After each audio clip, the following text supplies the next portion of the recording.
দর্শক, আমি বিএম এরশাদ আপনাদেরকে স্বাগত জানাচ্ছি গণস্বাস্থ্য হোমিও নিবেদিত মাদ্রাসা শিক্ষার গুরুত্ব।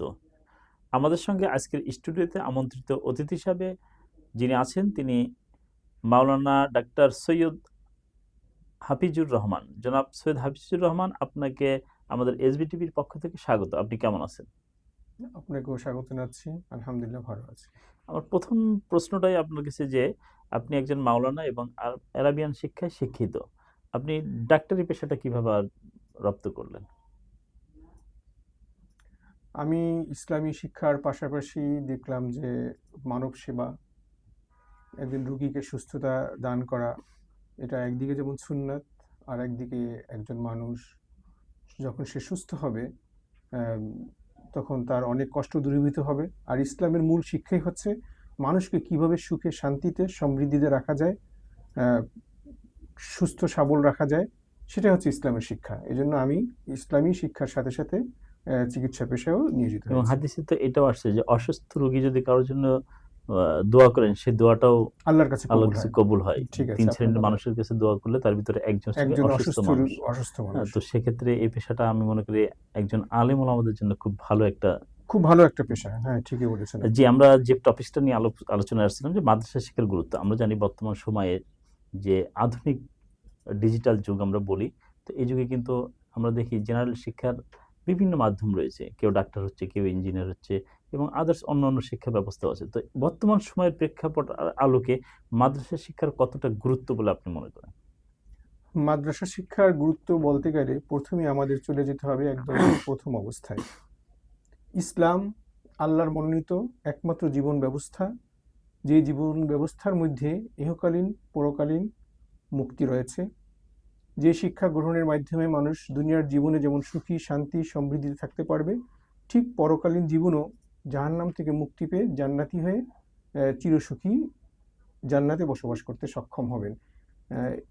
এই জন্য ইসলামের প্রথম কথা, ইসলামের প্রথম শিক্ষা ইকরা, ইকরা, অর্থ পড়ো। পড়ো। রসুল করিম সাল্লাল্লাহু আলাইহি ইসলামের কাছে জিবরাইল আলাইহিস সালাম যে ওহী নিয়ে এসেছিলেন, সেই ওহীর প্রথম শব্দটি হচ্ছে ইকরা। পুরো সেন্টেন্সটা হচ্ছে ইকরা বিসমি রাব্বিকাল্লাযী খলাক, পড়ো তোমার প্রভুর প্রভুর নামে নাম। যিনি সৃষ্টি করেছেন। এই জন্য শিক্ষার সাথে সাথে যখন স্রষ্টা এবং সৃষ্টির একটা সম্পর্ক খুঁজে বের করা যায়, তখনই শিক্ষাটা সার্থক হয়, যে শিক্ষার মাধ্যমে মানুষ কল্যাণ সাধন করতে সক্ষম হয়। তো ইসলামের প্রথম শিক্ষাই হচ্ছে পড়ো। আর সেই পড়াশোনার একটা প্রাতিষ্ঠানিক রূপ হচ্ছে মাদ্রাসা শিক্ষা। এই মাদ্রাসা শিক্ষার মাধ্যমেই সারা পৃথিবীতে এই আধুনিক শিক্ষা ছড়িয়ে পড়েছে। কারণ আমরা যদি প্রাথমিক অবস্থার সেই ইতিহাসের দিকে তাকাই, সর্বযুগের সর্বকালের সর্বশ্রেষ্ঠ মহামানব, মানবতার মুক্তির দূত সৈয়দুল মুরসালিন খাতামুন নবীন মুহাম্মদুর রাসূলুল্লাহ সাল্লাল্লাহু আলাইহি ওয়াসাল্লাম আল্লাহ প্রদত্ত শিক্ষাকে সর্বত্র ছড়িয়ে দেওয়ার জন্য প্রাতিষ্ঠানিক রূপ হিসেবে তিনি প্রথম মাদ্রাসা প্রতিষ্ঠা করেছিলেন। মক্কা জীবনে যে মাদ্রাসাটি করেছিলেন এটার নাম হচ্ছে দারুল আরকাম। মদিনায় এসে তিনি আরেকটি মাদ্রাসা করেন, যেটা আসহাবুস সুফা নামে পরিচিত সারা পৃথিবীতে। পর্যায়ক্রমে এই শিক্ষা ব্যবস্থা একের পর এক মানুষ ইসলামের সুশীতল ছায়াতলে আসা শুরু করে। মক্কার মরুভূমি ছাড়িয়ে যখন বিস্তৃতি ঘটে ইসলামের বিভিন্ন দেশে বিভিন্ন রাষ্ট্রে, তো এই শিক্ষাকে সর্বত্র সার্বজনীন করার জন্য বিভিন্ন জায়গায় শিক্ষা প্রতিষ্ঠান গড়ে ওঠে। বাগদাদ, কায়রো, এরকম মধ্যপ্রাচ্যের বিভিন্ন দেশে মাদ্রাসা শিক্ষা চালু হয়। এই মাদ্রাসা শিক্ষা থেকেই ইউরোপিয়ানরা শিক্ষার প্রতি আগ্রহ বোধ তাদের মধ্যে জাগ্রত হয় এবং তারা নিজ মাদ্রাসা শিক্ষা গ্রহণ করে নিজ দেশে গিয়ে এই শিক্ষার উপরে গবেষণা করে তারা আস্তে আস্তে আধুনিক শিক্ষার প্রবর্তন ঘটায়। তো আমরা বলতে পারি যে পৃথিবীতে বর্তমানে যত শিক্ষা আছে সব শিক্ষার মূল গোড়াপত্তন হচ্ছে মাদ্রাসা শিক্ষা। এবং এই শিক্ষার উৎসাহ আকনা নামদার তাজেদারে মদিনা মুহাম্মদুর রাসূলুল্লাহ সাল্লাল্লাহু আলাইহি ওয়াসাল্লাম তিনিই দিয়েছেন। তিনি বলেছেন, আনা বুইস্তু মুআল্লিমান, আমি শিক্ষক রূপে প্রেরিত হয়েছি। আর এক হাদিসের মধ্যে বলেছেন, আল্লামানি রব্বি ফাহাসানা তা'দিবি, আমার শিক্ষক স্বয়ং আল্লাহ সুবহানাহু ওয়া তাআলা, এজন্য আমার শিক্ষাটা অনেক সুন্দর, অনেক ভালো। তো মাদ্রাসার শিক্ষার বেশিরভাগ বিষয়টি হচ্ছে কল্যাণকর, মানবতা বোধকে জাগ্রত করে, মানুষ মানুষকে সম্মান করতে শিখে, মানুষ মানুষের অধিকার বাস্তবায়ন করতে শিখে। এমনকি মাদ্রাসার শিক্ষা যারা শিক্ষিত হয় তারা একটা পশু, একটা পাখি, এমনকি একটা গাছের পাতা পর্যন্ত তারা বিনা কারণে ছিঁড়তে যায় না। নদীর ঘাটে গোসল করতে গেলেও এক মগ বা এক জগ পানি তারা অপচয় করে না। সর্বক্ষেত্রে তারা এই চিন্তা করে যে আমি যদি এখানে কোনো অন্যায়, অনাচার বা অপচয়মূলক কোনো কাজ করি, সেটা হিসাব দিতে হবে। হাসরের ময়দানে অবশ্যই আমাকে আল্লাহ তাআলার কাছে হিসাব দিতে হবে। তো জবাবদিহিতার যখন একটা ব্যবস্থা থাকে তখন মানুষ কিন্তু অন্যায় কাজের দিকে হাত বাড়াতে পারে না। বাড়াতে পারে না। এই জন্য তুলনামূলকভাবে দেখা যাচ্ছে সারা পৃথিবীতে মাদ্রাসার শিক্ষিতদের মধ্যে তুলনামূলকভাবে অপরাধ অন্যায়, প্রবণতা অপরাধ অনেক প্রবণতা কম। অনেক কম। আচ্ছা, আরেকটা বিষয় সেটা হচ্ছে সমাজে কিন্তু একটা প্রচলিত ধারণা এখন পর্যন্ত আছে যে মাদ্রাসার শিক্ষা ব্যবস্থা মানে হচ্ছে শুধুমাত্র কোরআন শিক্ষা বা আরবি শিক্ষা। তো এই বিষয়টা নিয়ে আপনি কি বলবেন? তো এই বিষয়টা মানুষের স্বল্প জ্ঞানের কারণে এই কথাগুলো বলে। কারণ আল্লাহ সুবহানাহু ওয়া তাআলা বলেছেন যে আলিয়াউমা আকমালতু লাকুম দীনাকুম, আমি আমার দ্বীনকে পরিপূর্ণ করে দিয়েছি। আর দ্বীন শব্দের অর্থ হচ্ছে বিভিন্ন অর্থ আছে। এক অর্থ ধর্ম, যেমন লা ইকরাহা ফিদ-দীন, তোমরা ধর্মের ব্যাপারে বাড়াবাড়ি করবে না। দ্বীন অর্থ ময়দানে মাহশার বা বিচার দিবস, যেমন সূরা ফাতিহার মধ্যে আছে মালিকি ইয়াউমিদ্দিন। আল্লাহ সুবহানাহু ওয়া তাআলা ময়দানে মাহশার বিচার দিবসের মালিক। আবার দ্বীন শব্দের অর্থ জীবন ব্যবস্থা, যেটা বিদায় হজের ভাষণের পরে রাসূল সাল্লাল্লাহু আলাইহি ওয়াসাল্লাম তিনি ১০০ লক্ষ সাহাবায়ে কেরামদেরকে উদ্দেশ্য করে বলেছিলেন, আমি কি তোমাদের কাছে আল্লাহ প্রদত্ত দায়িত্ব যথাযথভাবে পৌঁছিয়ে দিতে সক্ষম হয়েছি? তখন সাহাবায়ে কেরামগণ বলেছিলেন, বালা, হ্যাঁ, আপনার উপর প্রদত্ত দায়িত্ব আপনি সঠিকভাবে পালন করেছেন। তখন তিনি আকাশের দিকে তাকিয়ে এমনভাবে বললেন যেন ৭ আসমান ভেদ করে আরশে আজিমের দিকে, আল্লাহর দিকে লক্ষ্য করে তিনি শাহাদাত আঙ্গুলের মাধ্যমে তর্জনী আঙ্গুল দিয়ে ইশারা করে বললেন, আল্লাহুম্মা শাহাদ, আল্লাহুম্মা শাহাদ, আল্লাহুম্মা শাহাদ। হে আল্লাহ আপনি সাক্ষী থাকুন, হে আল্লাহ আপনি সাক্ষী থাকুন, হে আল্লাহ আপনি সাক্ষী থাকুন। আপনার এই অসংখ্য বান্দারা সাক্ষী দিয়েছে আমি আপনার প্রদত্ত দায়িত্ব যথাযথভাবে বাস্তবায়ন করতে সক্ষম হয়েছি। তখনই জিবরিল আলাইহিস সালাম এসে বললেন, আলিয়াউমা আকমালতু লাকুম দীনাকুম ওয়া আতমামতু আলাইকুম নি'মাতি ওয়া রাদিতু লাকুমুল ইসলামা দীনা। আজকে আমি আপনার দ্বীনকে, আপনার জীবন ব্যবস্থাকে পরিপূর্ণ করে দিলাম। তো যে জীবন ব্যবস্থা পরিপূর্ণ, সেই ব্যবস্থার মধ্যে পার্ট বা অংশ বিশেষ থাকতে পারে না। একজন মানুষের জন্ম থেকে মৃত্যু পর্যন্ত, অর্থাৎ শৈশব জীবন, কৈশোর জীবন, ব্যক্তি জীবন, পারিবারিক জীবন, সামাজিক জীবন, রাষ্ট্রীয় জীবন, অর্থনৈতিক জীবন, রাজনৈতিক জীবন, সব মিলেই হচ্ছে একটা পরিপূর্ণ জীবন ব্যবস্থার নাম। আর সেই পরিপূর্ণ জীবন ব্যবস্থা হচ্ছে ইসলাম। সুতরাং ইসলামের এমন মানুষ জীবনের এমন কোনো পার্ট, এমন কোনো অংশ নেই যার সঠিক সমাধান ইসলামের মধ্যে নেই। আজকে যারা বলে যে মাদ্রাসা শিক্ষা মানেই হচ্ছে শুধু আলিফ বা তাসা পড়া, কোরআন হেফজ করা আর মসজিদে ইমামতি করা, এর মধ্যে সীমাবদ্ধ, কিন্তু এটা তারা অবশ্যই বোকার স্বর্গে বাস করছে। হ্যাঁ, তারা গুমরাহের মধ্যে আছে, তারা ইগ্নোরেন্সির মধ্যে আছে। যে ইসলাম সম্পর্কে জানে সেই কথাটা বলবে না। কারণ সারা পৃথিবীতে একটা মাত্র এজম, একটা মাত্র মতাদর্শ, একটা মাত্র আদর্শ ৭০০ বছর পর্যন্ত গোটা পৃথিবীকে শাসন করেছে, আর সেই আদর্শের নাম হচ্ছে ইসলাম। তো এই কথা যারা বলছে যে মাদ্রাসায় পড়া মানে শুধু ইমামতি করা আর মাদ্রাসায় পড়ানো, ডাক্তার হতে পারে না, মাদ্রাসায় পড়ে তারা সবকিছুই করতে পারে। আমরা যদি পূর্বের ইতিহাসের দিকে তাকাই, দেখবো যে বড় বড় ডাক্তার, আধুনিক চিকিৎসার যে জনক, তিনিও কিন্তু একসময় মাদ্রাসায় পড়েছিলেন। আবু আলী ইবনে সিনা, তিনিও কিন্তু মাদ্রাসায় পড়েছেন, এবং তিনি চিকিৎসা বিজ্ঞানের যে মূল বইটা লিখেছেন, যেটা বর্তমান এলোপ্যাথিক আধুনিক চিকিৎসা বিজ্ঞানের মূল সংবিধান বলা হয়, সেটাকে বিশ্বকোষও বলা হয়। তো মাদ্রাসা শিক্ষা যে শুধুমাত্র ওই মাদ্রাসার মধ্যে ইমামতির মধ্যে সীমাবদ্ধ, এইটা ঠিক না। এই ভুল ভ্রান্তির মধ্যে যারা আছেন অবশ্যই তারা বেরিয়ে আসবেন, এবং ইসলামকে একটা সার্বজনীন ধর্ম, সার্বজনীন জীবন ব্যবস্থা হিসেবে আমাদের মানতে হবে। কারণ আল্লাহ সুবহানাহু ওয়া তাআলা বলেছেন, উদখুলু ফিস সিলমি কাফা, তোমরা ইসলামের মধ্যে পরিপূর্ণভাবে প্রবেশ করো। এবং রাসূল সাল্লাল্লাহু আলাইহি ওয়াসাল্লাম বলেছেন তলাবুল ইলমি ফারিদাতুন আলা কুল্লি মুসলিম, প্রত্যেক মুসলিমের জন্য জ্ঞান অর্জন করা ফরজ, ফরজ, চাই সে নারী হোক, চাই সে পুরুষ হোক, চাই আরাবিয়ান হোক বা অন্য কান্ট্রি হোক, অনারবি হোক, চাই সে ফরেনার হোক আর দেশি হোক, দেশি হোক। প্রত্যেকের জন্যই এলেম শিক্ষা। শিক্ষা করা ফরজ। এখানে কিন্তু রাসূল সাল্লাল্লাহু আলাইহি ওয়াসাল্লাম বলেন নাই যে আরবি এই শিক্ষা। এলেম শুধু আরবি শিক্ষা। একজন মুসলিম তার ঘর করতে হবে, তার মসজিদ নির্মাণ করতে হবে, মাদ্রাসা করতে হবে, শিক্ষা ভবন করতে হবে, এখানে ইঞ্জিনিয়ারের প্রয়োজন। এখন যদি মুসলিমের মধ্যে একজন ইঞ্জিনিয়ার না থাকে, তখন তো তাকে অমুসলিমের কাছে, নাস্তিকের হবে। কাছে যেতে হবে। কেন? আল্লাহ তো বলেছেন ইসলাম পরিপূর্ণ জীবন ব্যবস্থা। তাহলে ঠিক। যদি পরিপূর্ণ হয়ে থাকি, আমি কেন ধর্ণা ধরবো একজন নাস্তিকের কাছে, কেন একজন অমুসলিমের কাছে আমি যাব?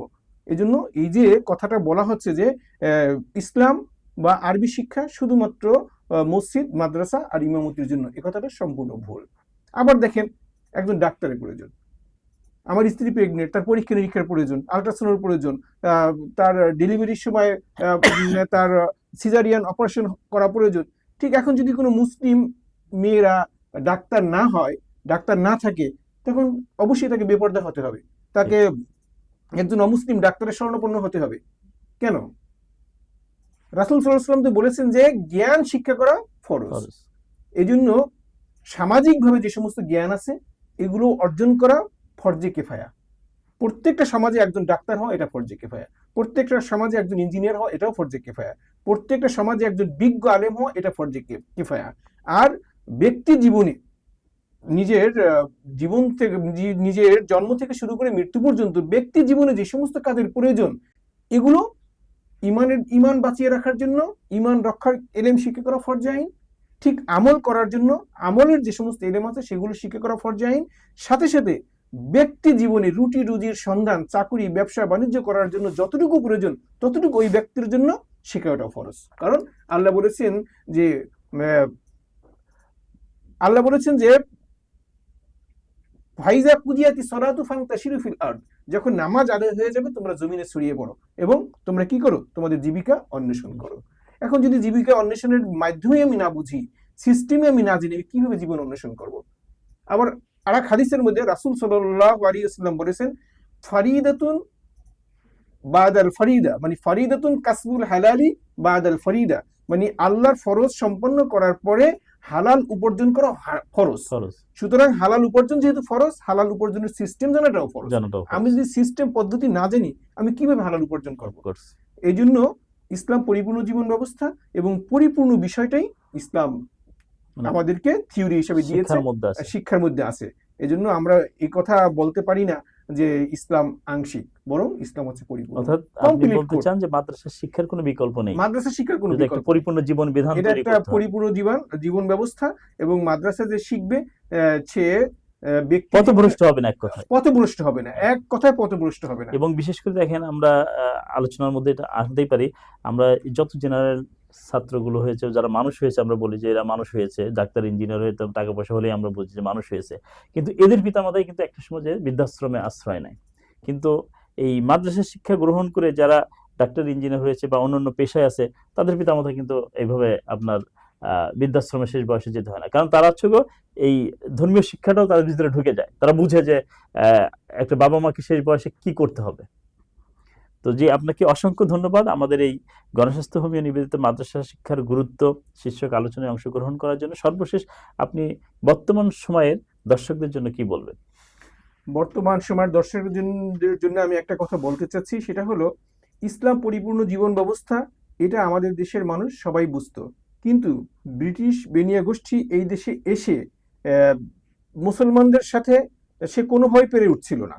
এই দেশ দখল করতে গেছে, পদে পদে বাধার সম্মুখীন হয়েছে, দখল করেছে, এরপরও আবার বিভিন্ন আন্দোলনের সম্মুখীন হয়েছে। তখন ব্রিটিশ চিন্তা করলো যে এই জাতিকে যদি ধ্বংস করতে হয়, এই জাতির ভিতর থেকে বিভাজন তৈরি করা, ইমানের স্পৃহাকে নষ্ট করে দিতে হবে এবং ধর্মের মধ্যে বিভাজন সৃষ্টি করতে হবে।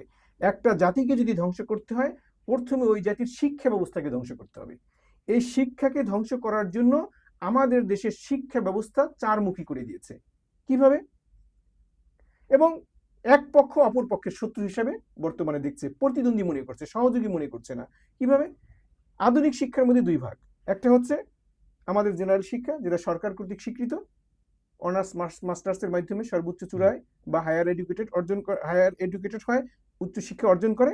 আর একটা হচ্ছে এ লেভেল ও লেভেলের মাধ্যমে ইংরেজি মাধ্যমে শিক্ষা ব্যবস্থা করে বেশিরভাগ সময় স্কলারশিপ নিয়ে তারা বিদেশের বিভিন্ন দেশে পাড়ি জমায়। তো এই দেশের যারা এ লেভেল ও লেভেল নিয়ে পড়াশোনা করে তাদের একটা ধারণা যে বাংলা মিডিয়ামে যারা পড়াশোনা করছে ওরা আসলে আধুনিক জ্ঞান বিজ্ঞান সম্পর্কে কিছুই বুঝে না, তারা নেগলিজি করে, তাদেরকে ছোট চোখে দেখে। আবার যারা স্কুল কলেজ ইউনিভার্সিটিতে পড়ে এরা মাদ্রাসা শিক্ষাকে ছোট মনে করে, এরা মনে করে যে মাদ্রাসায় পড়ে মোল্লা এরা কি বুঝে, এরা আসলে সমাজের একটা বোঝা, আর আসলে কিছুই বুঝে না। আবার মাদ্রাসা শিক্ষার মধ্যে দুইটা ভাগ আছে, দুইটা পার্ট আছে। একটা হচ্ছে সরকার স্বীকৃত আলিয়া মাদ্রাসা, আর একটা হচ্ছে বেসরকারি কওমি মাদ্রাসা। যারা আলিয়া মাদ্রাসায় পড়াশোনা করে এরা মনে করে আমরা ধর্মীয় শিক্ষার সাথে সাথে আধুনিক জ্ঞান বিজ্ঞান সবকিছু শিখি, আমরাই সবচেয়ে ভালো বুঝি, এবং আমরা যেমন ইসলাম বুঝি ঠিক আধুনিকতার সম্পর্কেও আমরা বুঝি। আর যারা কওমি মাদ্রাসায় পড়ে ওরা তো আসলে কিছুই বুঝে না, ওরা শুধু আলিফ বাতাসা পড়ে, কোরআন শরীফ পড়ে, ওয়াজ করে, আর হাদিয়া নেয়, মসজিদে ইমামতি করে, মিলাদ পড়ে, এই ওদের জীবন, ওরা আসলে কিছু বুঝে না।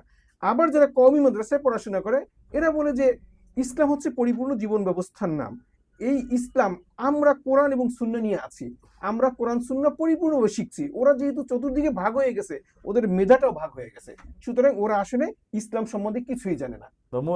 আলিয়া মাদ্রাসা না পড়ে স্কুলে পড়া অনেক ভালো, এই কথা বলে এই শিক্ষিত সমাজের মধ্যে চারটা শ্রেণী সৃষ্টি করেছে ওই বেনিয়া গোষ্ঠীরা, যার কারণে আমাদের এখনো মাসুল দিতে হচ্ছে, আমাদের মধ্যে ভাই ভাই মিল মোহাব্বত হচ্ছে না, আমাদের প্রতিবেশী একে অপরের বদনাম দুর্নাম করে যাচ্ছি, আমাদের মধ্যে যে একটা ভালোবাসা একটা সম্প্রীতি থাকা দরকার সেটা এখন থাকছে না। কিসের কারণে? ওই শিক্ষার কারণে। আমি এক ভাই কওমি মাদ্রাসায় পড়ছি, আমার আরেক ভাই আলিয়া মাদ্রাসায় পড়ছে, আর এক ভাই সায়েন্স নিয়ে পড়ে ডাক্তার হয়েছে। একই ফ্যামিলির মধ্যে তিনজন তিনমুখী হয়ে গেছে, এখন কেউ কাউকে দেখতে পারে না, কেউ কারোর সাথে ভালোবাসা সম্পৃক্ততা নেই। এর একমাত্র কারণ হচ্ছে ওই ব্রিটিশ বুদ্ধি। ব্রিটিশ বুদ্ধি কি করেছে যে শিক্ষার মাধ্যমে জাতিকে ডিভাইডেড করে দাও, তখন ওই জাতি দুর্বল হয়ে যাবে, তখন তাদের বিরুদ্ধে অ্যাকশনে যাওয়া, তাদেরকে দুর্বল করা, তাদের দেশ দখল করা এবং দখলদারিত্বকে স্থায়ী করা, এটা আমাদের জন্য অর্থনৈতিক রাজনৈতিক সমস্ত কিছু তাদের হাতের। এবং লর্ড মেকেল যিনি ইংরেজ সরকারের সর্বশেষ শিক্ষা কমিশনের চেয়ারম্যান ছিলেন, উনি বলেছেন যে এই জাতির কাছে এমন একটা শিক্ষা ব্যবস্থা আমি দিয়ে গেলাম, যদি এই শিক্ষা তারা গ্রহণ করে তারা দেখতে ইন্ডিয়ান, পাকিস্তানি, বাংলাদেশি হবে, কিন্তু মন মানসিকতা চিন্তা চেতনা সম্পূর্ণ আমাদের মতোই থাকবে। আমরা একদিন এই দেশ ছেড়ে চলে যাব, কিন্তু আমাদের শিক্ষা, আমাদের সংস্কৃতি, আমাদের কালচার সব এই দেশের মানুষ লালন করবে। এবং বাস্তবতাও তাই দেখা যাচ্ছে। ইউরোপ আমেরিকা সমকামিতার জন্য বিক্ষোভ হচ্ছে, ভারতেও সমকামিতার জন্য বিক্ষোভ হচ্ছে, এমনকি বাংলাদেশ শতকরা 90-92% মুসলমান এই দেশে পর্যন্ত সমকামিতার জন্য আন্দোলন করতে সাহস পাচ্ছে, আন্দোলন হচ্ছে এবং করছে। এর কিসের কারণে? ওদের যে মন মানসিকতা সেটা এখন এভাবে বাস্তবায়ন হচ্ছে। ওই দেশের মেয়েরা স্কার্ট পরে, টি শার্ট পরে, জিন্স পরে। আমাদের দেশের মেয়েরা এখন পড়া শুরু করে দিয়েছে jeans T shirt, western culture. আমার এক ছাত্র, আমি জিজ্ঞেস করছি তোমার বোনেরা কি পোশাক পরে, সে বলে কেন ওয়েস্টার্ন পোশাক পরে, মানে এটা আধুনিকতা দেখাতে গিয়ে তারা গর্ববোধ করছে, অথচ এটা একটা নোংরামি। এজন্য আমরা ইসলাম পরজীবী ধর্ম না, ইসলাম হচ্ছে পরিপূর্ণ জীবন ব্যবস্থার নাম। যে শিক্ষা ব্যবস্থা এসেছে আরশে আজিম থেকে, যে শিক্ষা ব্যবস্থা বাস্তবায়নের মাধ্যমে সারা পৃথিবীর কাছে এমন একটা মডেল সৃষ্টি করে গিয়েছিলেন মুহাম্মদ রাসূল সাল্লাল্লাহু আলাইহি ওয়াসাল্লাম, এখন পর্যন্ত পৃথিবীর যেই অঞ্চলে, যেই দেশে, যেই সমাজে, যেই পরিবারে, যেই ব্যক্তিতে রাসূল সাল্লাল্লাহু আলাইহি ওয়াসাল্লামকে আদর্শ মেনে চলবে, সেই সমাজে, সেই ব্যক্তিতে, সেই পরিবারে, সেই দেশে অবশ্যই শান্তি বিরাজ করবে। এজন্য আসুন আমরা ইসলামী শিক্ষাকে, মাদ্রাসা শিক্ষাকে গুরুত্ব দেই, এবং যেই শিক্ষাই যাই, ইঞ্জিনিয়ার হই, ডাক্তার হই, প্রফেসর হই, বা বড় শিল্পপতি, ব্যবসায়ী হই, আগে আমাদের ঠিক করে নিতে হবে যে আমরা কোথা থেকে এসেছি, আমরা কি করছি, আমাদের কাজ কি, আমাদের দায়িত্ব কি। এই দায়িত্ববোধ যদি আমরা বুঝতে পারি, তাহলে আমরা কেউ কারো বিরুদ্ধে অশালীন কোনো মন্তব্য করব না, আমরা কারো ক্ষতি করার চেষ্টা করব না, আমরা দেশের মাল বিদেশে পাচার করব না, আমরা চিন্তা করব আমাদের দেশকে কিভাবে সাজানো যায়, এবং আমি কিভাবে সঠিক পথে থাকতে পারি, আমার ভাইকে কিভাবে সঠিক পথে রাখতে পারি, আমার বোনকে কিভাবে সঠিক পথে রাখতে পারি। এই চেতনা আমাদের মধ্যে জাগ্রত হবে। এর জন্য আমি সমস্ত দর্শক শ্রোতাদের প্রতি সর্বশেষ কথা আমি এটাই বলতে চাচ্ছি যে আপনার ছেলে মেয়েকে আপনি উচ্চশিক্ষিত বানান, হায়ার এডুকেটেড বানান, বিদেশে পড়ান, কোনো সমস্যা নাই, কিন্তু প্রথমে আগে ইসলামের শিক্ষা দিয়ে দেন। হুইজ আল্লাহ, আল্লাহকে চিনান। হুইজ রাসূল, রাসূল সাল্লাল্লাহু আলাইহি ওয়াসাল্লামকে চিনান। হোয়াট ইজ ইসলাম, ইসলামকে বুঝান। ইসলাম, কোরআন, সুন্নাহ এবং যুগে যুগে যে সমস্ত নবী রসুলগণ মানুষকে সঠিক পথ দেখাতে এসেছিলেন তাদের জীবন আদর্শ আমরা পড়ি, আমরা বুঝি, নিজেকে গড়ে তুলি, নিজের পরিবারকে গড়ে তুলি, সমাজকে গড়ে তুলি। যদি একটা বছর আপনার বাচ্চাকে নুরানি মাদ্রাসায় পড়ান, 1 বছর বেশি কিছু লস হবে না। যদি 1 বছর পড়ান, আপনি বেনিফিট হিসাবে কি পাবেন? আপনার ছেলে যদি ইউরোপে থাকে, আমেরিকাতে থাকে, জার্মানিতে থাকে, জাপানে থাকে, পৃথিবীর যেই অঞ্চলে থাকুক না কেন, আপনার প্রতি 100% কেয়ারফুল থাকবে। আপনার বিরুদ্ধে বসে কষ্ট করতে হবে না। আর যদি প্রাথমিক অবস্থায় ইসলামের শিক্ষা না দেন, তাহলে অবশ্যই আপনাকে হারে হারে টের পেতে হবে, যা বর্তমানে পাচ্ছে। জাহাঙ্গীরনগর বিশ্ববিদ্যালয়ের টিচার, তিনি আজকে বৃদ্ধাশ্রমে মৃত্যুর জন্য অপেক্ষায় আছে। এরকম অনেক ঘটনা। ধানমন্ডিতে এক ভদ্রলোক মারা গেছেন, অনেক বড় লোক, ছেলে আমেরিকাতে থাকেন, ফ্রিজে রেখেছে লাশ আনার পর যখন জানাজা দাঁড়িয়েছে, ছেলে হাউকাউ করে কাঁদছে। তখন জানাজার যিনি ইমামতি করাচ্ছেন, তিনি নামাজের শেষে ডাকলেন যে ভাই, একদিন তো দুনিয়া ছেড়ে আপনারও যেতে হবে, আমারও যেতে হবে, তাহলে আপনি কাঁদছেন কেন? আমারও তো বাবা নেই। তখন বললেন, হুজুর, এই জন্য আমি কাঁদছি না, আমার ছেলে আমাকে সবকিছু, আমার বাবা তার কোটি কোটি টাকা খরচ করে আমাকে উচ্চ শিক্ষিত বানিয়েছে, আমাকে আমেরিকার মতো জায়গাতে সেটেল করেছে, কিন্তু দুঃখের বিষয় আমার বাবা তাকে কিভাবে শেষ বিদায় দিতে হয়, কিভাবে জানাজার নামাজ পড়তে হয়, আমাকে সেই শিক্ষাটা দেয়নি। এই জন্য আমি আমার বাবাকে প্রশ্ন করছি, বাবা তুমি তো দুনিয়ার সবকিছু আমাকে দিয়ে গেলা, কিন্তু তোমাকে আমি কিভাবে বিদায় জানাবো, কিভাবে বিদায় দিব, সেই শিক্ষাটা তো তুমি আমাকে দিলে না। এই জন্য সবার প্রতি আমার অনুরোধ, আসুন আমরা প্রথমে 1 বছর ইসলাম শিখি, কোরআন শুদ্ধভাবে শিখি, আমাদের আকীদাকে সংশোধন করি, মানুষের একের অপরের অধিকার সম্পর্কে আমরা সচেতন হই মাদ্রাসা শিক্ষার মাধ্যমে। এরপরে আপনার ছেলে মেয়েকে আপনি যেই শিক্ষা দেন, আপনাকে ভুলবে না, সমাজকে ভুলবে না, রাষ্ট্রের সাথে কখনো অমানবিক আচরণ, রাষ্ট্রবিরোধী কোনো কাজে সে লিপ্ত হবে না। জি মহতারাম, আপনাকে অসংখ্য ধন্যবাদ আপনার মূল্যবান সময় আমাদের স্টুডিওতে দেওয়ার জন্য। আপনাকে অসংখ্য ধন্যবাদ আমাকে এখানে অতিথি হিসেবে আমন্ত্রণ জানানোর জন্য। জি দর্শক, আপনারা এতক্ষণ দেখছিলেন গণস্বাস্থ্য হোমিও নিবেদিত মাদ্রাসা শিক্ষার গুরুত্ব। আজকের আমাদের স্টুডিওতে আমন্ত্রিত মেহমান হিসেবে উপস্থিত ছিলেন মাওলানা ডাক্তার সৈয়দ হাফিজুর রহমান। যেখান থেকে আমাদের আজকের এই অনুষ্ঠান দেখছেন, শুনছেন, তারা প্রত্যেকেই ভালো থাকুন এবং এসবিটিভির সঙ্গে থাকুন। ধন্যবাদ।